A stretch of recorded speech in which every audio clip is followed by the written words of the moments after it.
President Biden signs the short-term funding bill, averting a government shutdown for now. And health officials say measles cases are on the rise across the globe. The morning rundown starts now.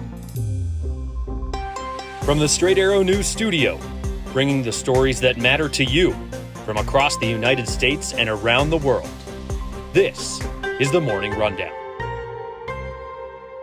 Today is Tuesday, November 17th. Thank you for joining us. I'm Kara Rucker. There will be no government shutdown this weekend as word came overnight that President Biden has signed the bipartisan two-tiered short-term funding bill. The laddered continuing resolution, as House Speaker Mike Johnson calls it, funds the government through the beginning of next year. Biden signed the bill Thursday while at the Legion of Honor Museum in San Francisco, where he was hosting a dinner as part of the Asian Pacific Economic Cooperation Summit. According to a U.S. official, the bill was flown to California to get the president's signature.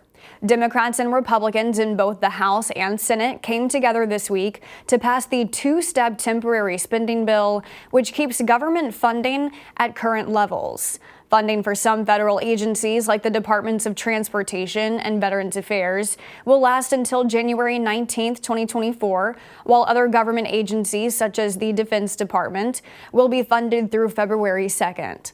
The bill does not include any funding for Israel and Ukraine, humanitarian aid for Palestinians, or border security, requests made by the White House last month in its nearly $106 billion proposal to Congress. The Department of Education has opened an investigation into 7 schools, 6 colleges, and 1 K-12 school district over alleged incidents of anti-Semitism and Islamophobia that have occurred since the terror attacks by Hamas on Israel and the continued fighting in Gaza.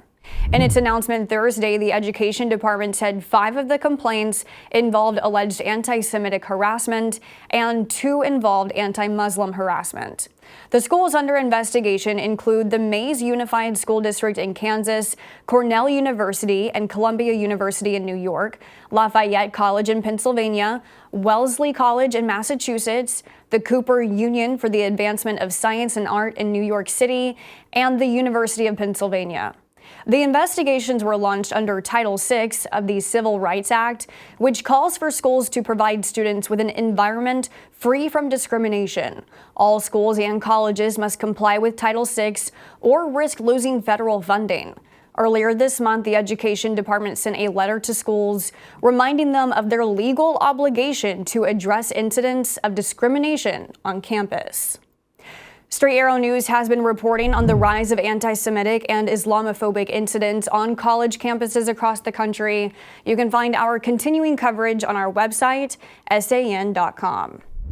A federal jury found the man who broke into former House Speaker Nancy Pelosi's San Francisco home and attacked her husband Paul Pelosi with a hammer guilty. Hi. Drop the hammer.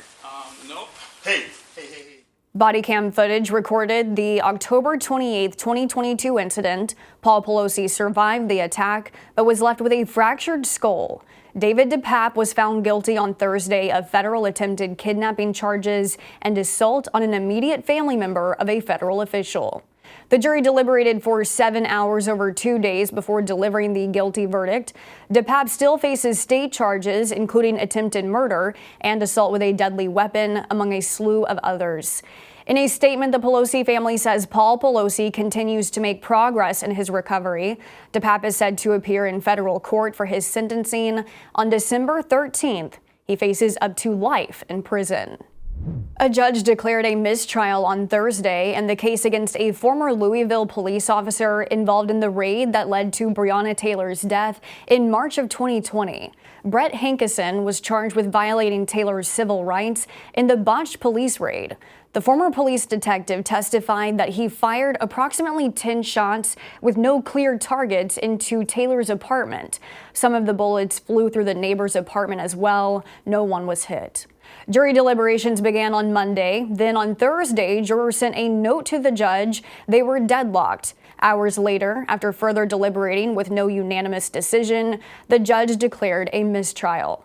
Hankison was facing a maximum of life in prison for the charges. It was the second attempt at convicting Hankison after he was acquitted in state court on charges related to the shooting. Now federal prosecutors will decide whether to retry Hankison.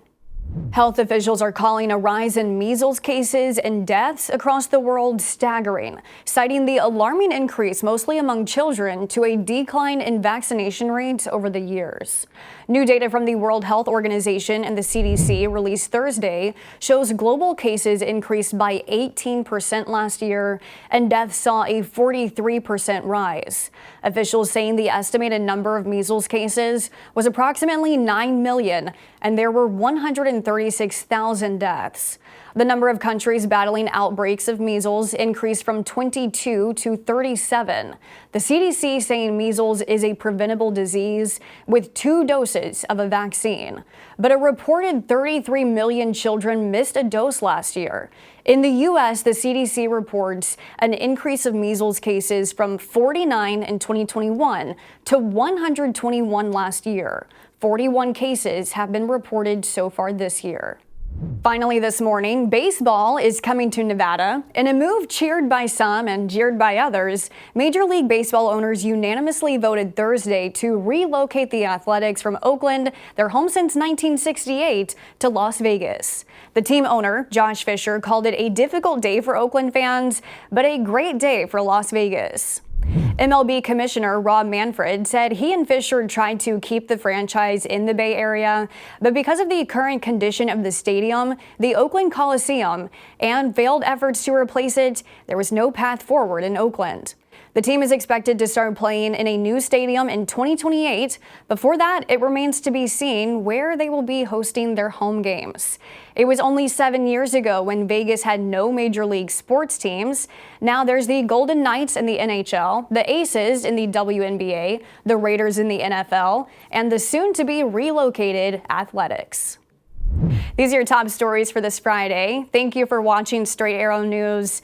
We'll see you back here on Monday. Until then, I'm Kara Rucker. Have a great weekend.